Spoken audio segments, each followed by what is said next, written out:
외부적으로 보면 또 외형적으로 보면 교세가 줄어든 것이 요 근래 몇 년 사이에 역력히 나타나고 있습니다.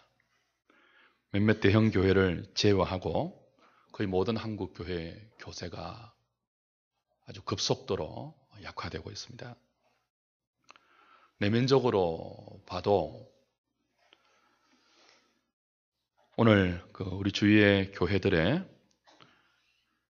영적 무력화와 또 세속화되는 속도도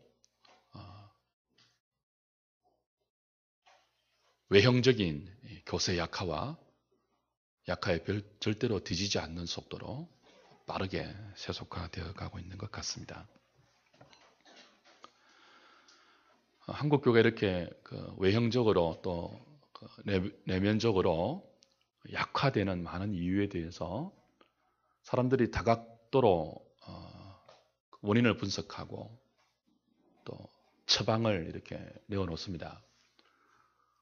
어떤 분들은 문화적인 측면에서 접근을 해요. 한국 교회가 시시각각 변하는 세상의 트렌드를, 문화의 트렌드를 속도를 따라가지 못한다. 그래서 뒤처져서 이런 결과가 발생한다. 그렇게 주장하는 분들도 있고요. 또 혹자는 사회학적인 관점에서 접근합니다. 너무 한국 교회가 자기들 위주로 이때까지 활동을 했다. 사회적인 관점에서 가난한 자, 소외된 자, 그런 운동에 너무 소홀했다. 그 결과 오늘 이런 현상들이 일어났다. 앞으로는 좀 더 사회적인 관점에 많은 활동의 역량을 보태어야 한다. 그런 처방들이 나오고 있죠. 다 일리가 있는 그런 분석들입니다. 그러나 보다 근본적인 원인이 있죠. 그건 바로 신학적인 문제입니다. 한국 교회의 약화와 세속화, 그리고 이렇게 안팎으로 터져나오고 있는 많은 문제들의 근본 원인에는 사실 사람들이 주목하지 않는 신학적인 문제가 가장 큰 문제예요. 데이비드 웰스라는 사람이 오늘날의 기독교를 이렇게 평가했습니다. 신학이 실종된 기독교, 거룩한 윤리가 실종된 기독교, 그렇게 평가했어요. 그런 책들이 나왔죠. 요즘은 정말 가히 신학의 실종 시대라 할 수 있습니다. 사람들이 하나님을 믿는데 교회의 신학대로 안 믿어요. 자기 소견에 오른 대로 믿어요. 포스트 모던의 다원화된 상대주의적 특징이기도 합니다만 좀 심하죠. 자기 소견에 오른 대로 믿어요. 신학이 실종되어 있죠. 지금 우리 주위에는 예수 그리스도의 십자가와 부활, 이 분명한 역사적인 사실을 실제적으로 믿지 못하는 사람들이 많이 있습니다. 교회에는 다니고 예수님을 말하고 십자가를 말하고 부활을 말해요. 그런데 그것이 죄인들을 위한 실제적인 구속의 초금이라고 믿지 않는 사람들이 늘고 있습니다. 예수님의 부활을 이야기하는데 그 부활이 실제적으로 죽으셨다가 사흘 만에 실제적으로 육체로 부활하신 것을 믿지 못하는 사람들이 늘어가요. 그리스도의 십자가의 죽으심과 부활을 관념적으로 생각하는 거죠. 영적인 교훈과 가치와 의미 정도로 축소시키는 거죠. 이미 한국 교회의 진보 그룹에 속하는 영역에는 이런 신학이 보편화되어 있습니다. 예수님의 죽음을 대속의 죽음으로 인정 안 해요. 그리스도의 부활을 역사적인 실제로 인정 안 해요. 올해 10월 달에 부산 백스코에서 WCC 세계 대회가 열립니다. 세계 교회 연합 일치를 추구하는 그런 운동이에요. 교파와 상관없이, 교단과 상관없이 교회는 하나가 되어야 한다. 그런 운동이에요. 근데 이 좋은 취지의 근본에는 뭐가 있는가 하면 그리스도의 십자가와 부활을 실제로 믿지 않아도 상관없다는 에큐메니칼 정신이 깔려 있습니다.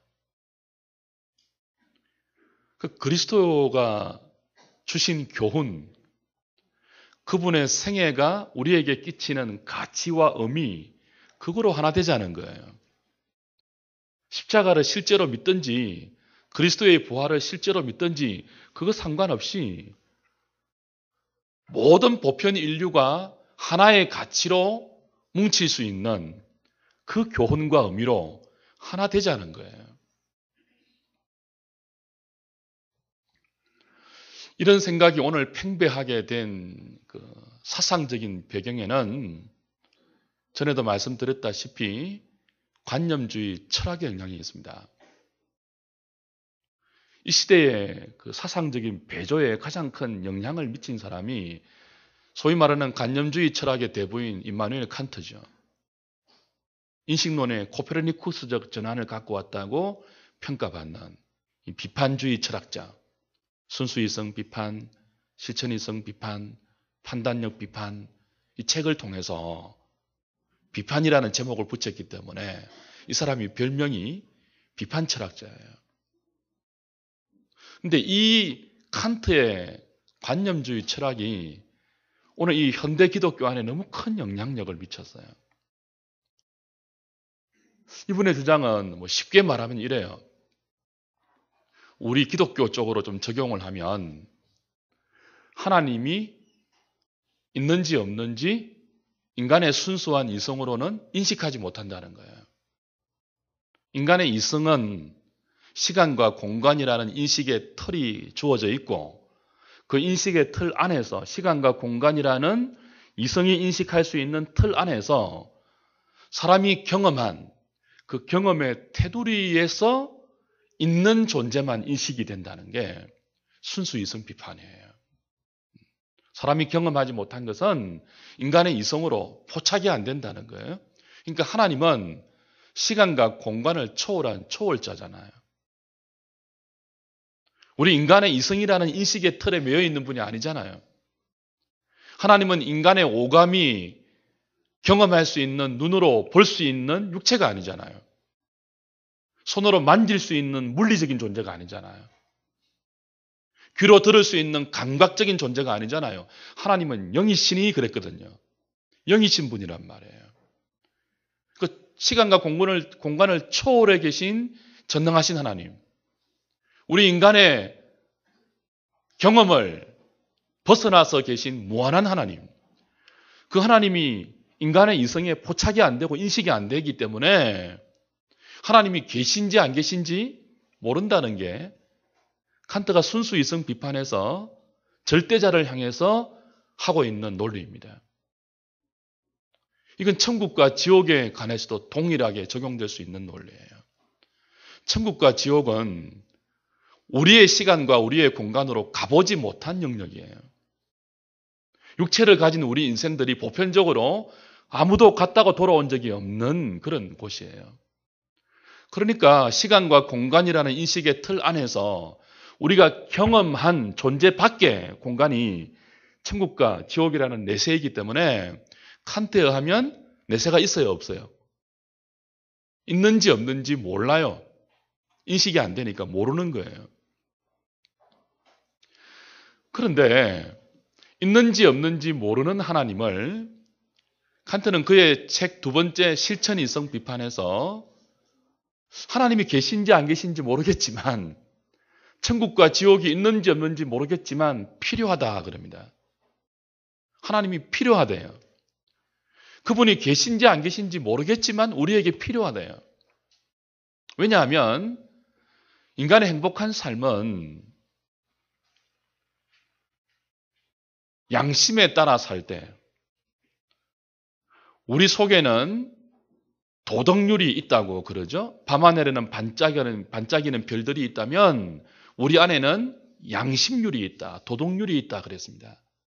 그 도덕에 따라 자유롭게 도덕을 실천하며 사는 것이 실천 이성이에요. 도덕률에 따라 살 때만 인간이 다른 사람과 더불어 사는 행복을 얻을 수 있다고 칸트가 주장하죠. 그런데 도덕을 따라 살려면 누가 필요한 거예요? 절대자가 필요한 거예요. 강제로 억압당해서 도덕적으로 사는 것은 행복할 수 없다고 보기 때문에 그 자유의지를 가지고 자유로운 자유 속에서 다른 사람과 나를 다 같이 행복하게 해주는 이 도덕률에 맞추는 삶을 격려해주는, 그렇게 살면은 상을 주고 복을 주는 절대자가 있는지 없는지 모르겠지만 필요하다는 거죠.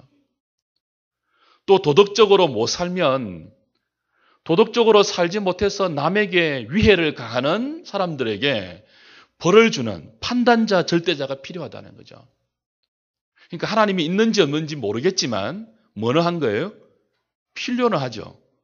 누구를 위해서? 우리의 도덕적인 삶을 위해서. 그래서 필요하기 때문에 하나님을 요청해요. 요청. 그래서 칸트는 절대자를 요청한다 그럽니다. 여러분, 있는지 없는지 모르는 하나님을 우리가 필요해서 요청하면 그건 실제로 계시는 분이 아니에요. 관념이에요. 관념. 가치요, 의미예요. 그렇잖아요. 천국이 있는지 없는지 모르겠지만 필요로 해서 천국이 요청되면 그건 실제로 있는 공간이 아니고 관념이죠. 관념. 우리의 도덕적인 삶을 격려하고 촉발시키기 위한, 그렇게 살지 못할 때 벌의 장소로 있는 지옥을 관념화시키는 거예요. 그래서 관념주의 철학이에요.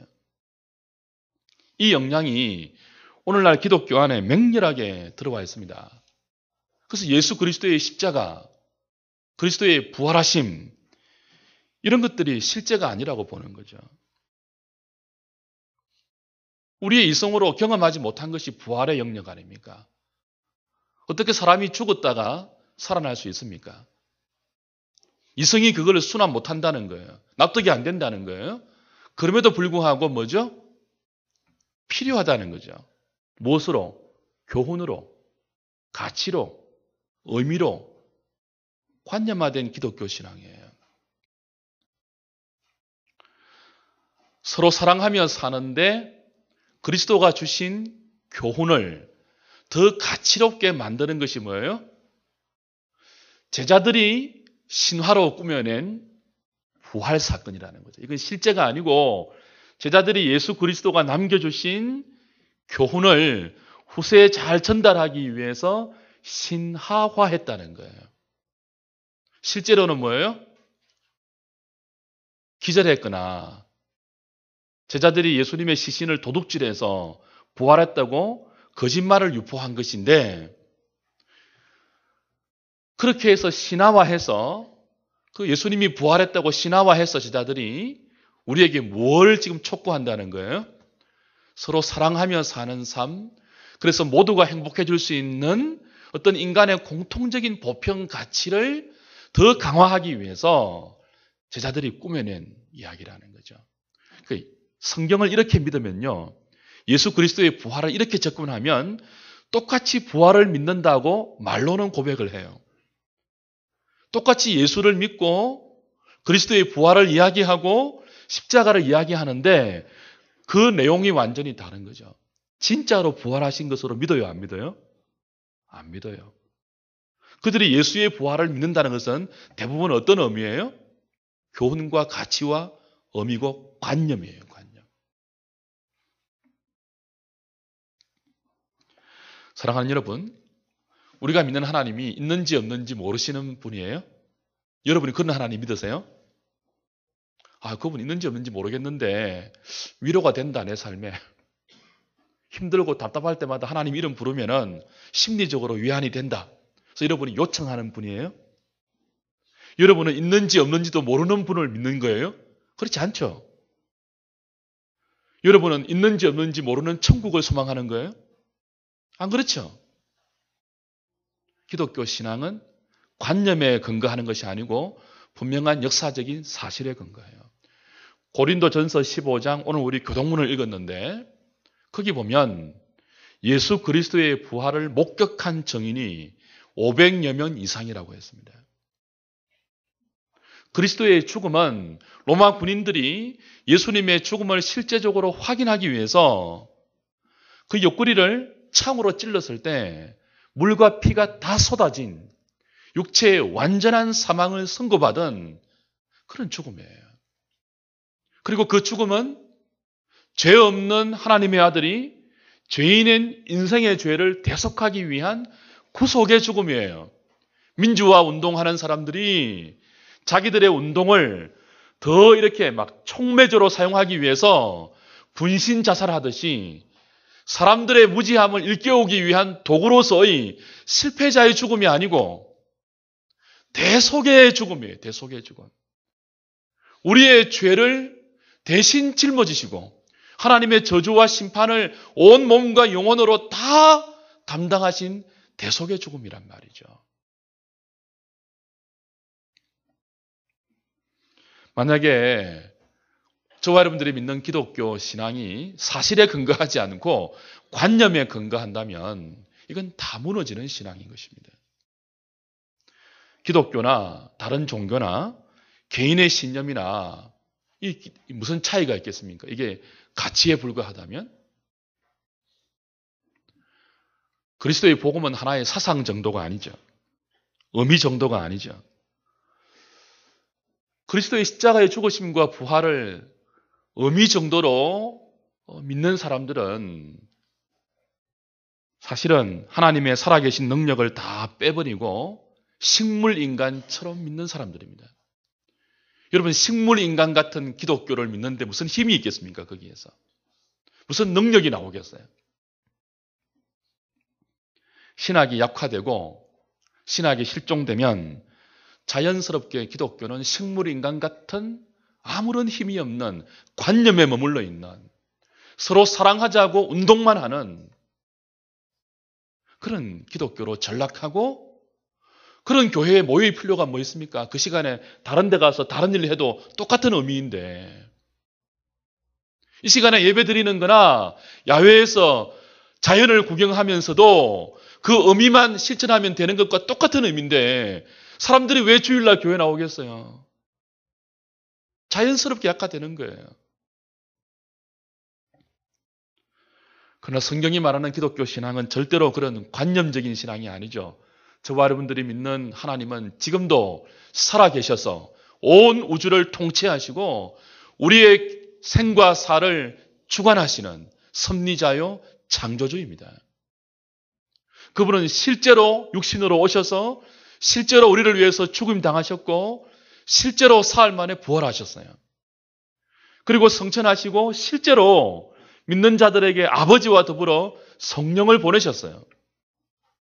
역사적인 사실이고 실제입니다. 실제.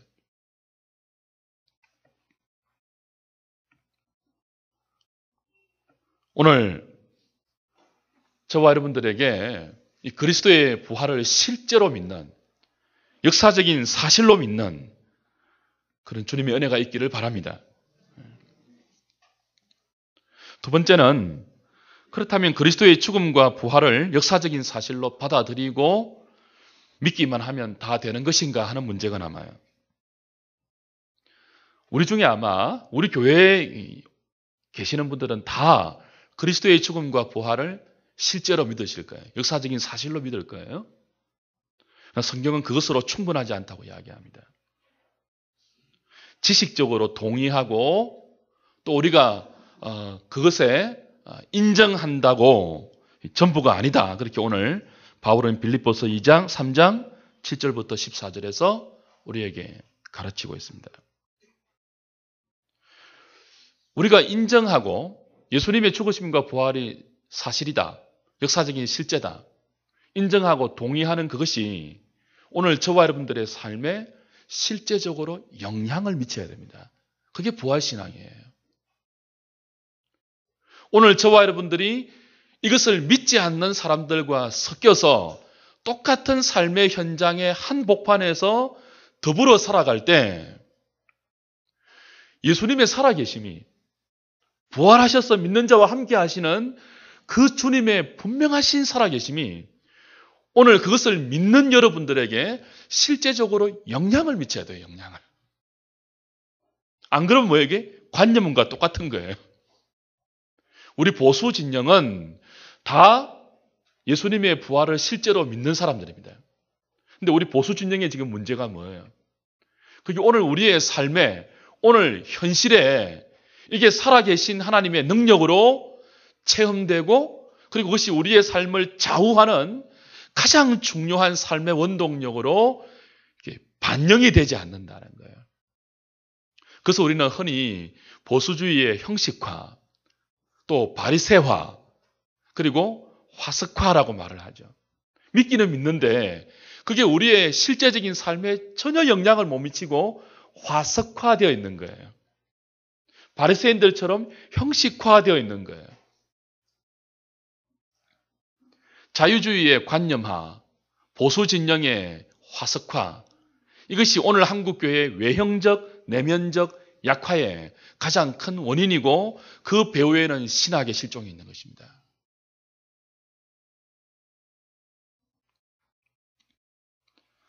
이런 현실 속에서 오늘 우리가 부활주의를 맞이했습니다. 사실 개혁교회의 정신으로 본다면 매일매일이 고난주일이고 매일매일이 부활주일이에요. 그만큼 기독교의 중요한 복음의 핵심은 십자가의 죽음과 부활입니다. 이 두 가지를 빼면 성립이 안 되는 게 기독교예요. 이 두 가지를 빼고 사랑하자. 이 두 가지를 빼고 뭐 하자. 그건 다 관념이에요, 관념. 그 의미예요. 정신이에요. 실제적으로 죽임당하신 그리스도, 실제적으로 부활하신 그리스도, 그분이 나의 인생의 주인이 되어 있고 왕이 되어 있고 우리가 그분의 주도권 아래 들어가 있는 삶. 그걸 강조하기 위해서 한국교회는 공동체 전체로 한 날을 정해서 부활주의를 다시 드리는 거죠. 부활이 너무 중요한 기독교 핵심이기 때문에. 오늘 이 부활주의를 보내면서 혹시나 우리에게 지금 잠자고 있는 부활신앙이 있다면 내 머리로 동의가 되고 내 입술로 고백은 되는데 내 몸에 오늘 내가 그리스도를 살아가는 내 몸에 이 부활신앙이 아무런 영향력을 미치지 못하는 화석화된 부분이 있다면 부활주의를 보내면서 다 깨트리는 주의 은혜가 있기를 바랍니다. 잠자는 신앙이 일어나는 그런 회복이 있기를 바랍니다. 본문 8절 후반부를 보면 바울이 이런 말을 합니다. 내가 그리스도를 얻고, 그렇죠? 그리고 9절에는요, 그리스도 안에서 내가 발견되기를 원한다. 그런 말을 해요. 10절에는 그리스도와 그 부활의 권능과 고난의 참여함을 알고 싶다. 그랬습니다. 11절에는요, 그래서 어떻게 하든지 죽은 자 가운데서 부활에 이르려 한다. 그런 말을 해요. 지금 바울은 부활을 믿는 자입니다. 실제로 부활하신 주님을 만난 자예요. 다메섹 도상에서. 부활의 권능을 경험한 자예요. 그런데도 바울은 그리스도를 더 얻고 싶다 그랬습니다. 그리스도 안에서 내가 다시 발견되고 싶다 그럽니다. 그리고 어떻게 하든지 그리스도의 부활의 권능과 고난에 참여하고 싶다. 죽은 자 가운데서 부활에 이르려 한다 그랬습니다. 그리고 그걸 위해서 내가 이미 이루었다 함도 여기지 아니하고 다 잡은 줄로도 여기지 아니하고 앞으로 계속 잡아야 할 표대로 바로 이것을 삼고 나는 지금 달려가고 있다. 그렇게 빌립보 교회에게 바울은 자신의 열망을, 부활의 권능에 참여하고 싶은 이 열망을 소개하고 있어요.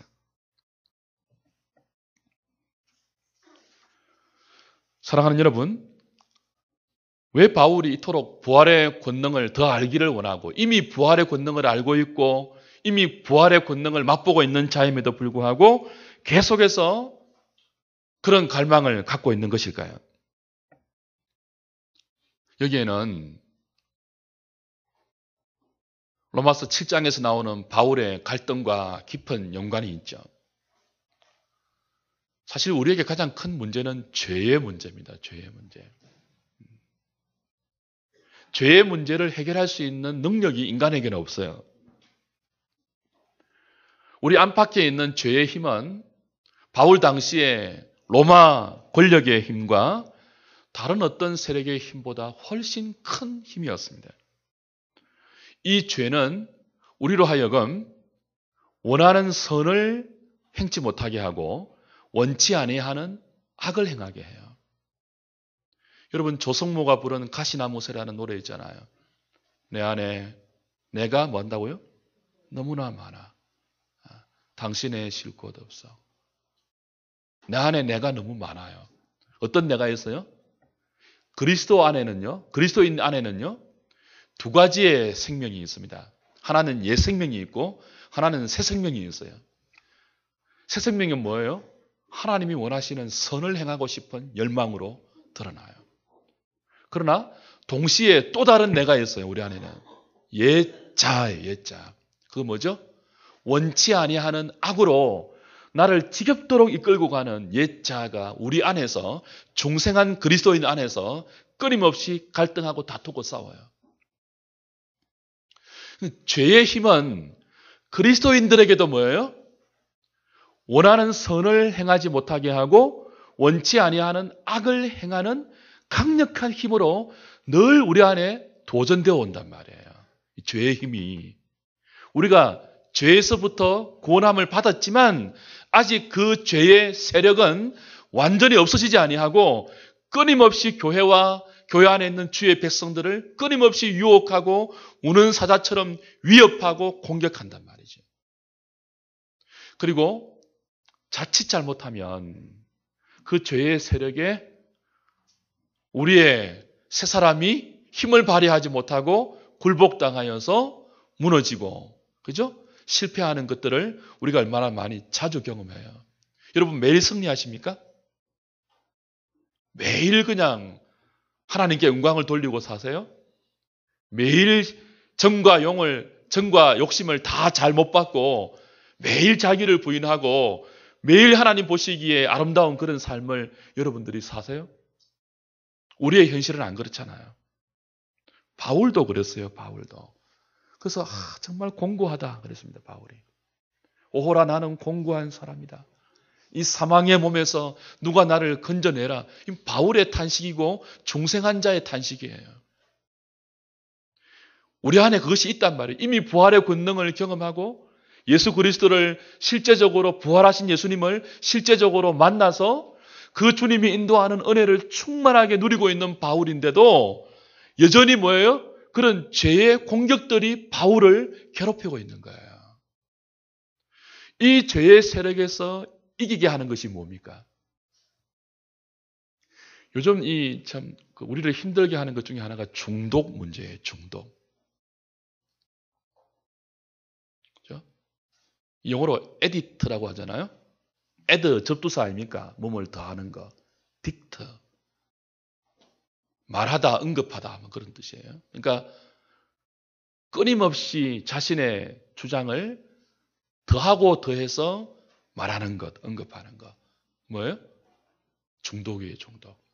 어떤 자신이 원하는 것을 계속 주장하면서 그 상태에서 벗어나지 못하는 것. 이 중독을 한자로 쓰면 가운데 중 독독자예요. 그죠? 독의 한복판에 있는 상태. 중독이잖아요. 중독이 굉장히 무서운 겁니다. 많은 현대인들이 중독 때문에 삶이 무너지고 있어요. 근데 죄는 중독보다 훨씬 무서운 세력이에요. 중독은 독의 중간에 있는 거잖아요. 근데 죄는요, 독 그 자체입니다. 독 그 자체예요.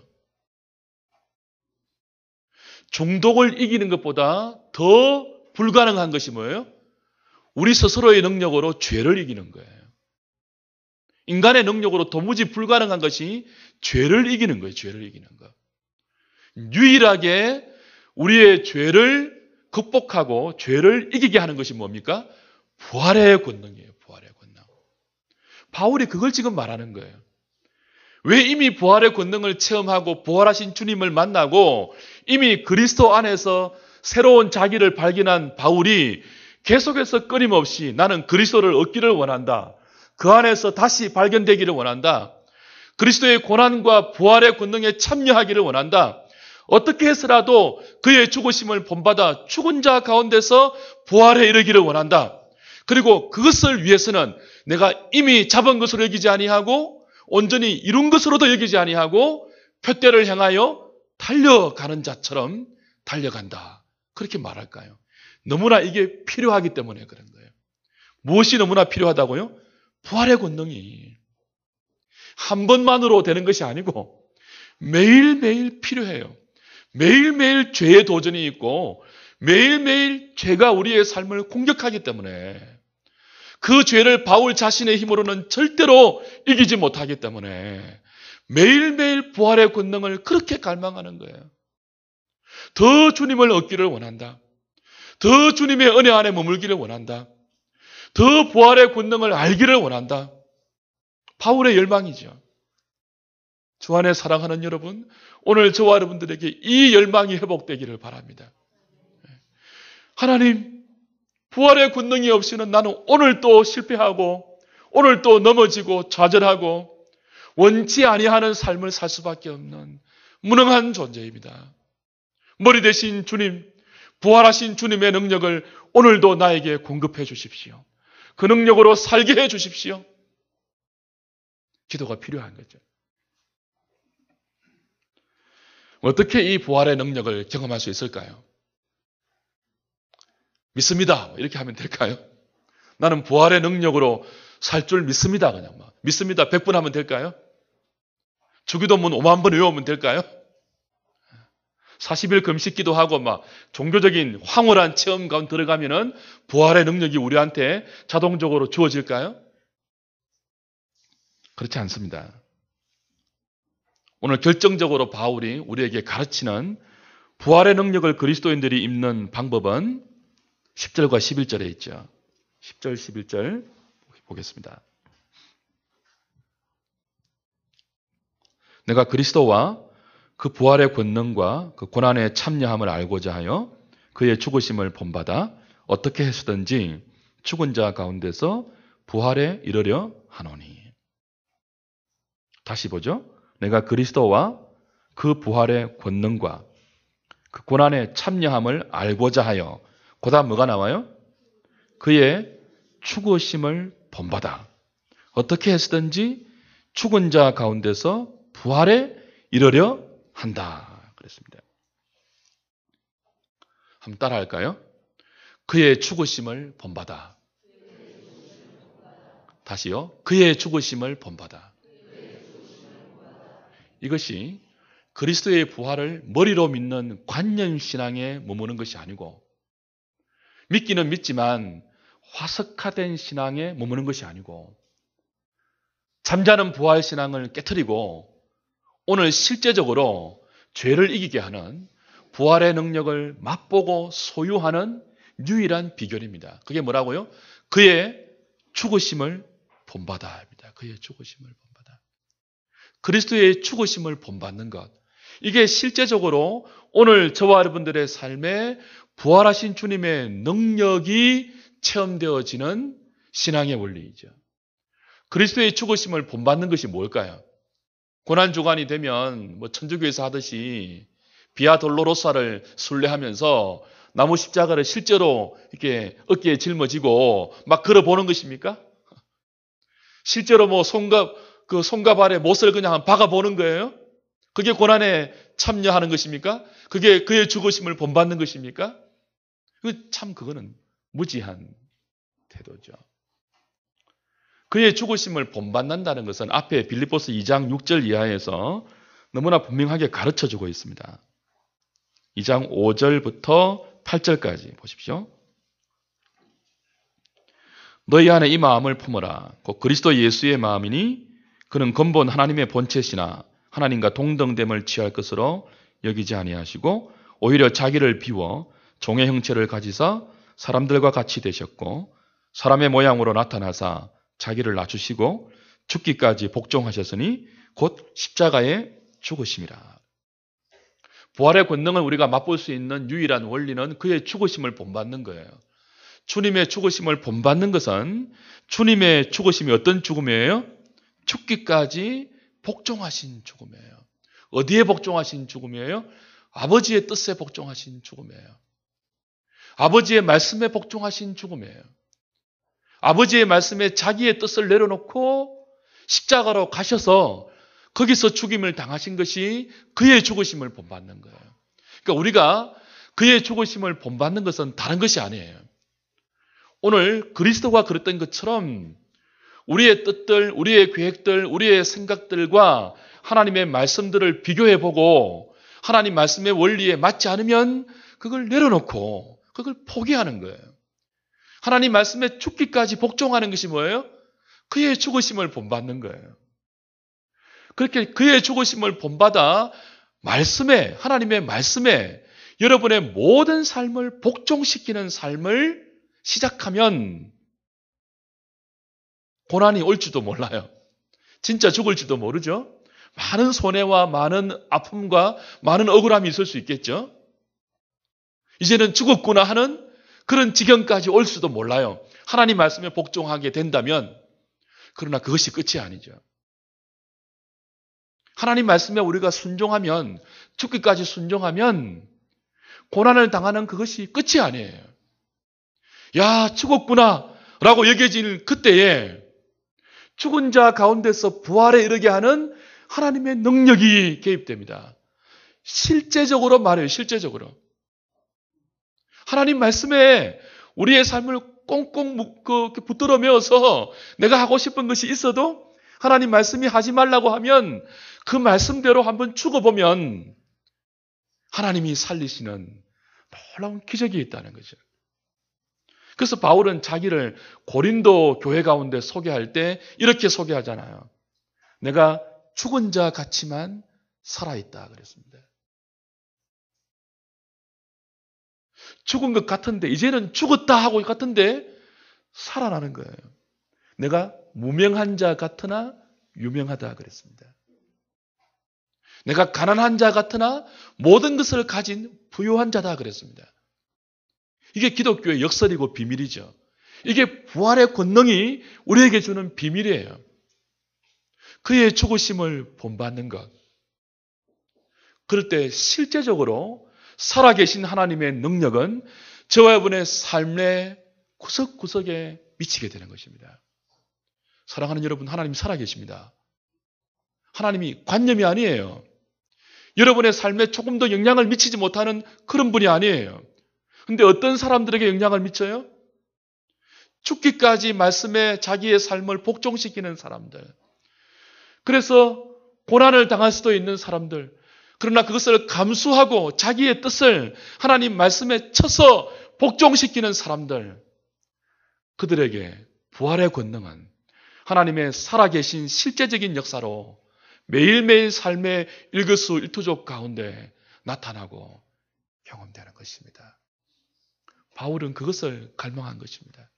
하나님, 나의 매일의 삶이 그렇게 주님이 내 속에서 드러나는, 하나님이 내 가운데 죽은 것처럼 이게 엎드려 있는 그 상황에서도 나를 다시 살게 하는, 내 지혜와 내 경험과 내 실력과 내 암투로 사는 것이 아니에요.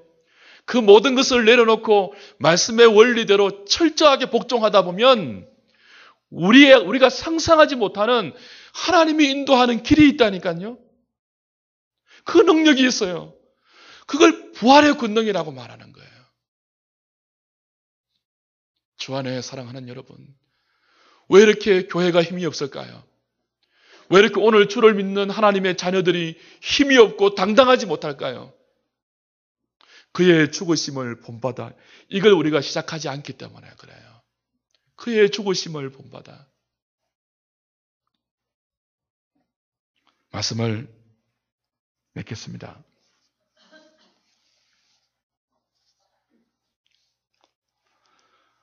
바울은 주님의 죽으심을 본받아 부활의 권능을 매일매일 체험하고 싶은 이 열망을 위해서 이런 삶에 방해가 된다면 그 전에 유익하게 여기던 모든 것들을 배설물로 여긴다고 했습니다.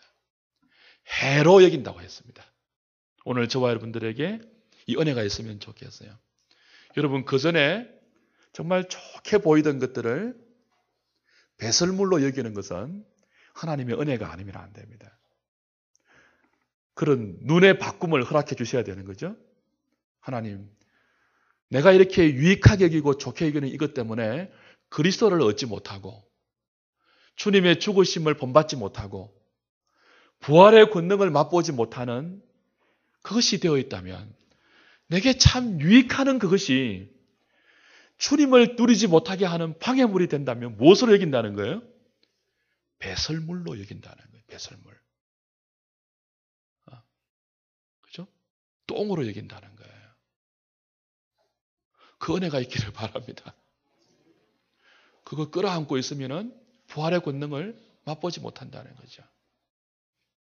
오늘 이 부활주의를 주 앞에서 예배하면서 하나님, 바울이 배설물로 여긴다고 한 거 우리 자꾸 끌어모으기 위해서 진짜 열망해야 될 부활의 권능을 체험하고 싶은 이 열망을 내가 잊어버리지 않기를 원합니다.